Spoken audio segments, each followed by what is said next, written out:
de caisse du véhicule. C'est au niveau de la fosse. On a aussi des machines qui nous montrent l'étanchéité, l'écart de pneus. La libre circulation des biens et des personnes prônée par la CEDEAO est un principe accepté par tous. Mais le contrôle des gros porteurs, tout comme les véhicules légers aux frontières, est une exigence car des milliers de ces camions gros porteurs franchissent les frontières togolaises, certains en règle, d'autres non.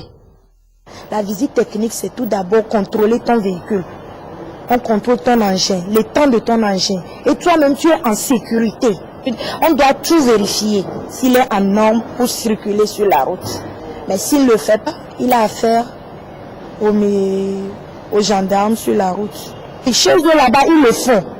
Il faut voir si il est dans les règles là-bas. Peut-être qu'il n'a pas fait la visite technique là-bas avant de quitter.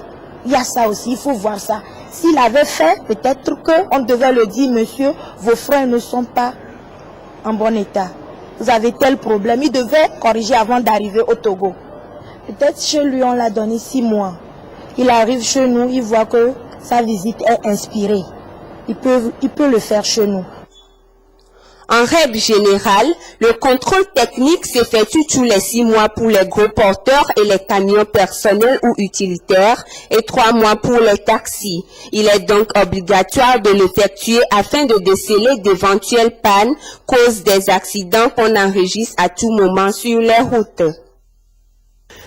Et cet accident d'Anera auquel nous faisons allusion s'est produit hier vers 13h30, 1 heure de sortie d'école.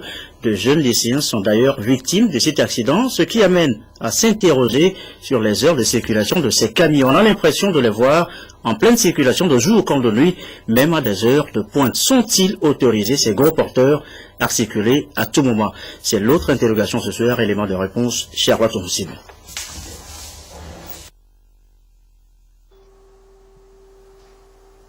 Il est 17h30, c'est l'heure de pointe. Au moment où les véhicules utilitaires, les taxis et les motocyclistes se frayent difficilement un chemin, voilà un poids lourd qui apparaît. En ce moment précis, la circulation est dense et évolue au ralenti.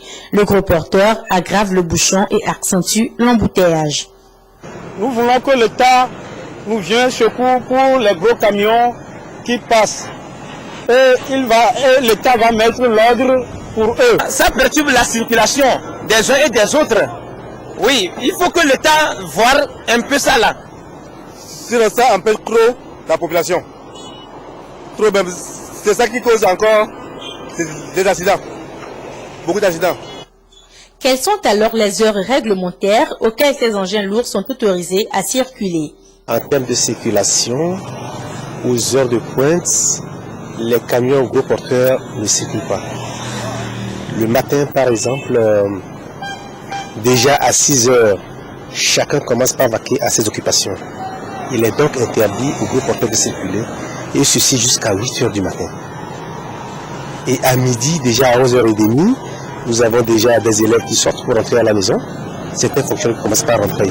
Il est également interdit à ces gros porteurs aussi de circuler, et ceci jusqu'à 13h, voire 14h.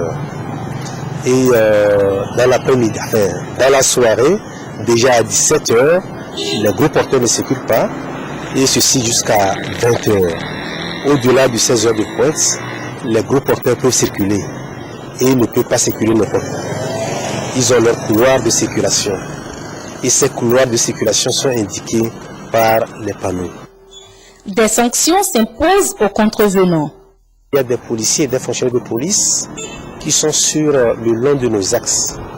Ces fonctionnaires de police arrêtent ces gros porteurs et les envoient à la fourrière. Et pour retirer son véhicule, il doit payer des amendes. Ces amendes constituent les sanctions pour l'enfreint à la réglementation urbaine. La loi est connue, il faut donc la respecter, ce qui permettra d'éviter les accidents de circulation. On en vient maintenant à ce rapport 2013 des Nations Unies sur la croissance dans les pays les moins avancés. Nous l'annonçons en titre. Rapport rendu public cet après-midi à Lomé. Il concerne 49 pays. Partout, on note que la courbe de la croissance est en nette progression. Mais le contraste, c'est bien, les emplois ne suivent pas. D'où cette recommandation des Nations Unies. Il faut une croissance créative d'emplois pour un développement durable.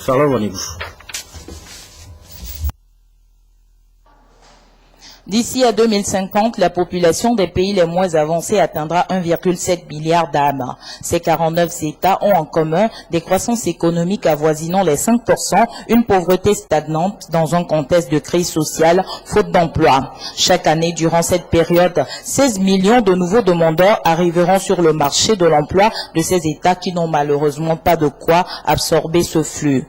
Le rapport 2013 de la Conférence des Nations Unies sur le commerce et le développement CNUSED pose aux gouvernants des PMA l'équation du boom démographique par rapport à la croissance économique et la question de l'emploi pour réduire la pauvreté. Le rapport propose donc des solutions très concrètes pour orienter les politiques économiques dans ces différents pays vers plus de création d'emplois, mais des emplois décents. La CNUSED est vraiment l'instance qui dans le monde fait autorité sur ces questions-là et nous pensons qu'un tel rapport a été élaboré suite à vraiment des analyses, des enquêtes très fouillées dans différents pays et c'est le fruit de l'ensemble de ces réflexions, de ces analyses qui est présenté ici. Au cœur de ces solutions se trouve effectivement la nécessité de centrer les politiques économiques sur le développement humain, l'homme qui est l'objet, comme je l'ai dit, le sujet et la finalité de tout processus de développement.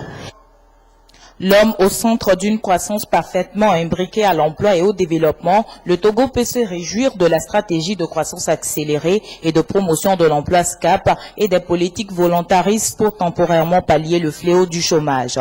Seulement, cette stabilité achoppe sur le plan des politiques budgétaires, monétaristes et de crédit. Pour accorder les violons, des emplois stables, durables et qualitativement rémunérateurs aux propositions du CNUSED en vue de réduire la pauvreté, le Togo, comme les autres pays les moins avancés, doivent faire entorse à certaines prérogatives économiques mondiales, notamment celle de Bretton Woods. La première piste, c'est qu'on oriente le développement vers les secteurs protégés, les secteurs qui ne sont pas ouverts à la concurrence internationale. Ensuite, que nous puissions combler le gap entre les très petites entreprises et les grandes entreprises par des regroupements d'entreprises, par le développement de la chaîne de valeur et par l'augmentation de la compétitivité. Le troisième élément intéressant dans ce rapport, comme approche de solution, c'est les politiques macroéconomiques. Ce rapport suggère fortement que le développement passe par des investissements massifs en infrastructures et donc par des politiques budgétaires expansionnistes, accompagnées par des politiques monétaires qui permettent l'accès au crédit. Et donc, le rapport finit en insistant sur le rôle crucial de banques publiques de développement qui pourraient pallier justement la faiblesse du crédit au secteur privé. La stratégie de croissance accélérée et de promotion de l'emploi cadre exactement avec les recommandations de ce rapport. Le système des Nations Unies, aujourd'hui, n'est pas en phase avec les institutions de Bretton Woods, puisque le rapport dit explicitement que l'austérité macroéconomique n'a pas conduit aux résultats escomptés. Même si toute économie est vulnérable au choc exogène imposé par les disparités et les fluctuations économiques mondiales, aujourd'hui il s'impose simplement aux pays les moins avancés de cesser de calquer leur stratégie de génération d'emplois et de réduction de la pauvreté sur le secteur primaire et de le transposer sur les secteurs tertiaires et privés pour parvenir à un fructueux développement. Au Togo, précisément, cette croissance, quelle implication directe a-t-elle sur le quotidien des populations?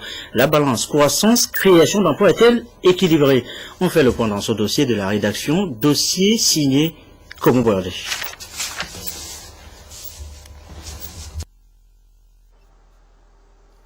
Selon une étude de la Banque mondiale, de nombreuses économies dans les pays africains connaissent une croissance impressionnante ces dernières années. Une performance qui devrait agir sur la pauvreté.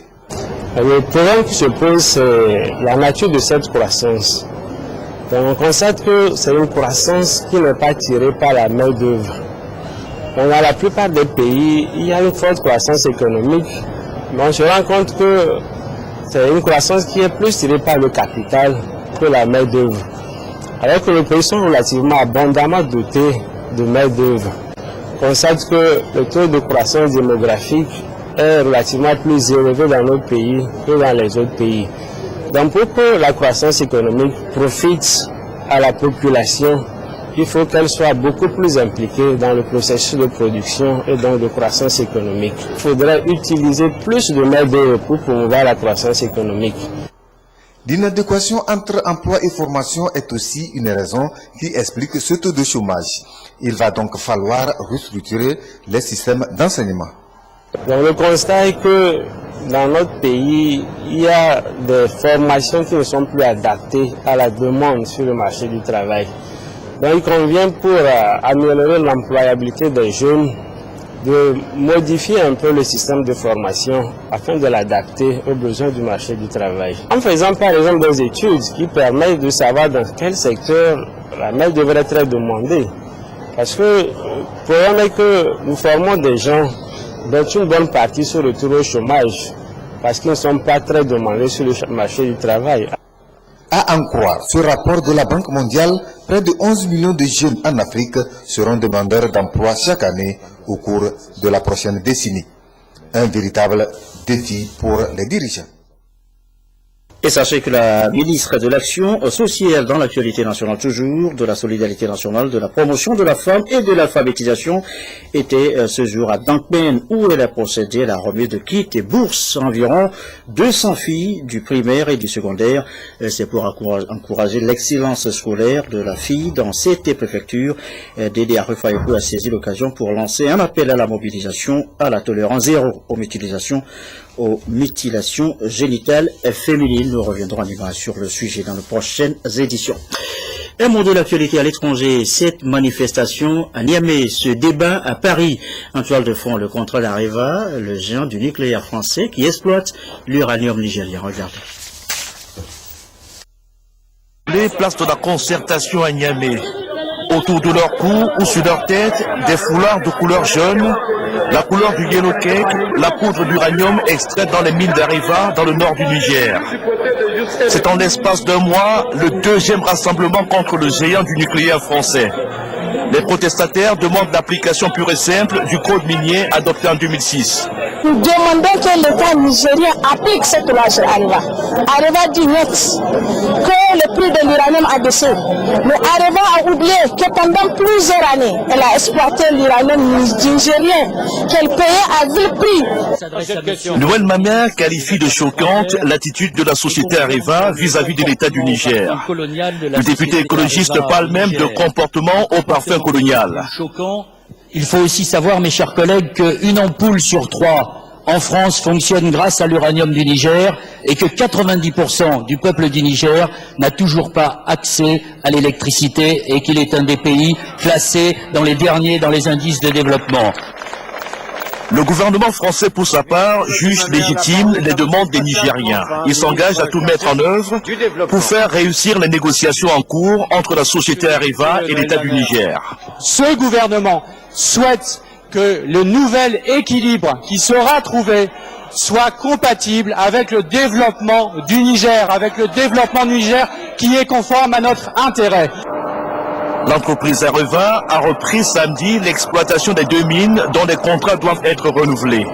Si à l'issue des discussions, le gouvernement du Niger parvient à faire plier le géant du nucléaire français, le taux de redevance minière de l'État nigérien passera à 12% de la valeur des ressources extraites, contre 5,5% actuellement.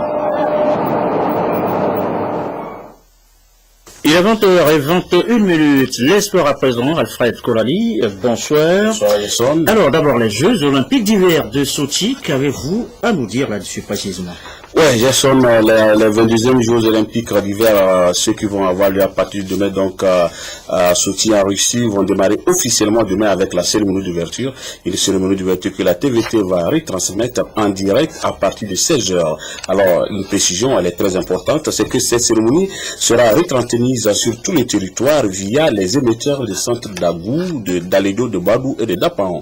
Afin donc de bien suivre cette retransmission, il est recommandé donc aux Togolais d'orienter leur antenne traditionnelle vers les centres précités. Par ailleurs, le programme normal de la télévision togolaise se poursuit sur le satellite. En clair, la retransmission de la cérémonie d'ouverture n'aura pas lieu sur satellite, mais sur les antennes traditionnelles. Rien que pour les Togolais. Vivant au Togo. Merci beaucoup, Alfred. On s'allie maintenant avec cette coupe un peu plus proche de nous, les coupes africaines qui demeurent ce week-end.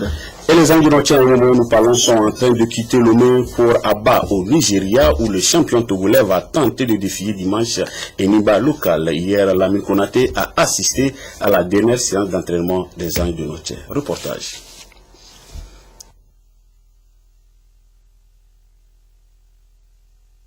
Et déterminé que nous avons rencontré dans son état-major circonstanciel à Kégué à 24 heures de son départ pour le Nigeria. On est confiant.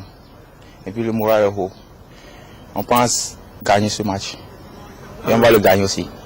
Et Nimba, c'est une très grande équipe et j'espère qu'avec ces entraînements que nous avons eu à faire ici, nous irons les défier.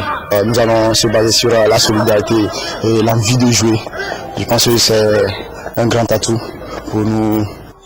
À cette dernière séance d'entraînement assez souple, l'accent a été mis sur la possession de la balle, un exercice qui sera d'une grande utilité pour les Togolais en terre nigériane.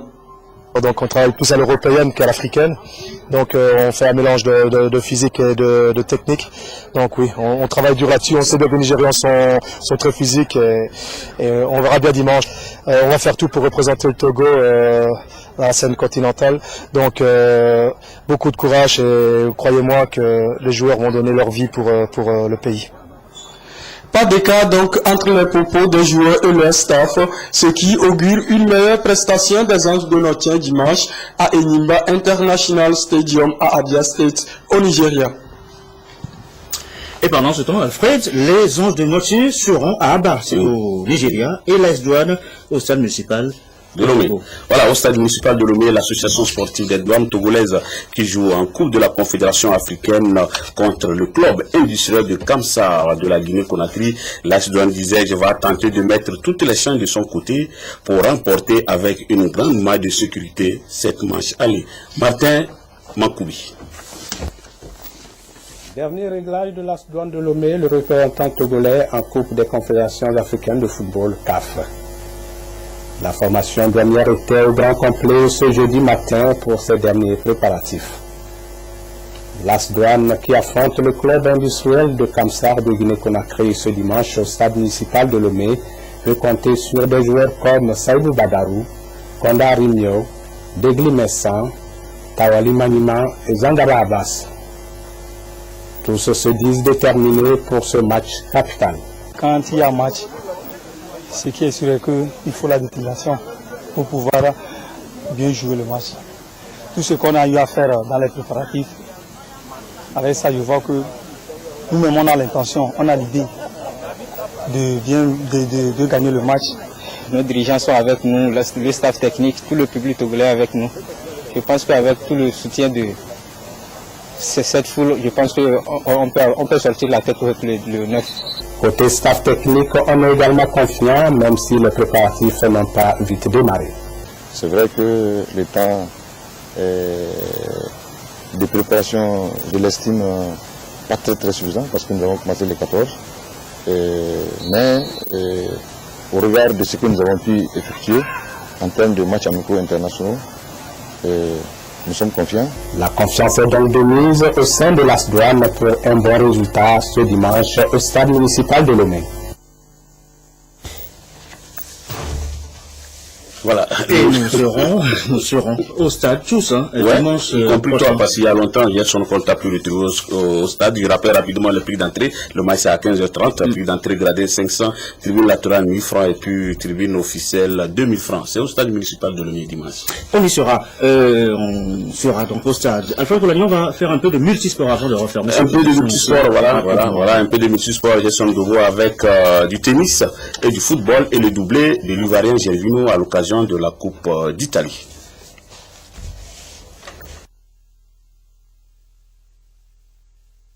Favorable pour la Roma, elle a battu Naples en demi-finale allée de la Coupe d'Italie.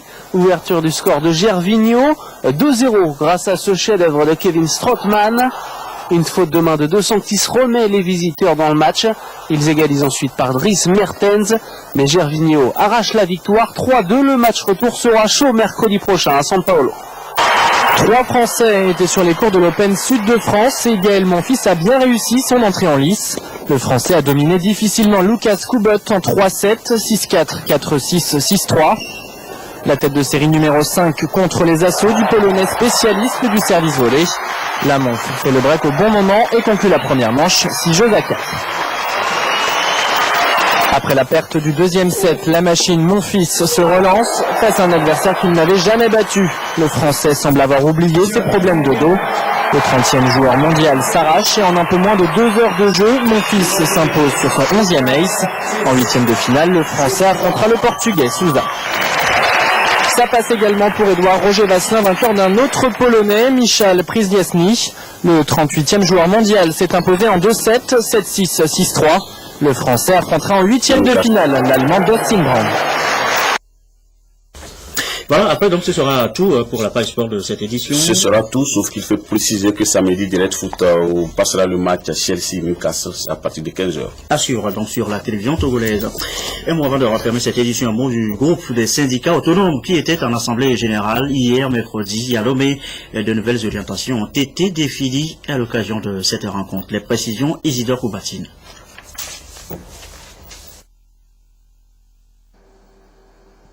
Un décor à la taille de l'événement. Les camarades du groupe des syndicats autonomes ici réunis pour un second rendez-vous après leur premier congrès il y a 9 ans. Un colloque axé sur la solidarité syndicale au regard de nombreux bouleversements qu'a connu le monde syndical togolais.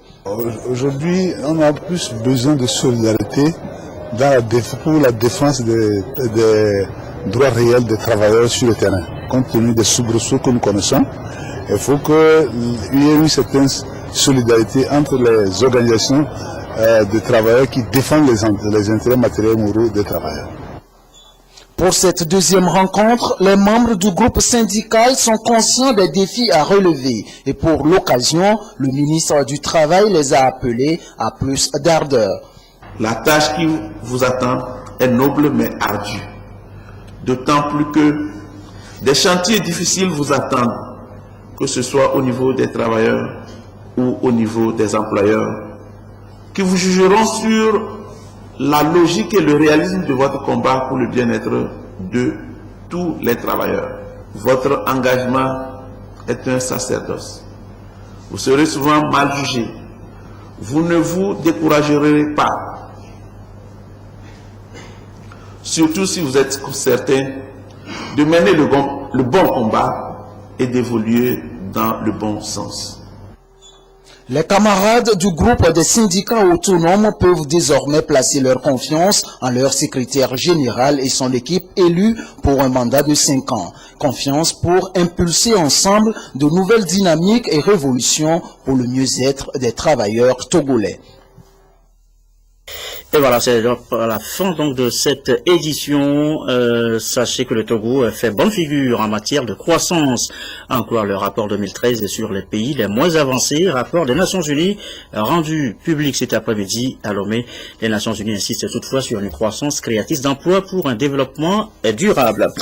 La météo dans un instant, Rachel Aokou et les prévisions. Ce soir, l'antenne sera aux femmes avec Dorothée Tabiou Ibrahima à 21h. Les grossesses en milieu scolaire, le sujet sera évoqué. Merci à vous qui nous suivez ce soir à Porto Novo au Bénin sur la télévision togolaise et comme d'habitude toujours fidèlement. Excellente fin de soirée chez vous.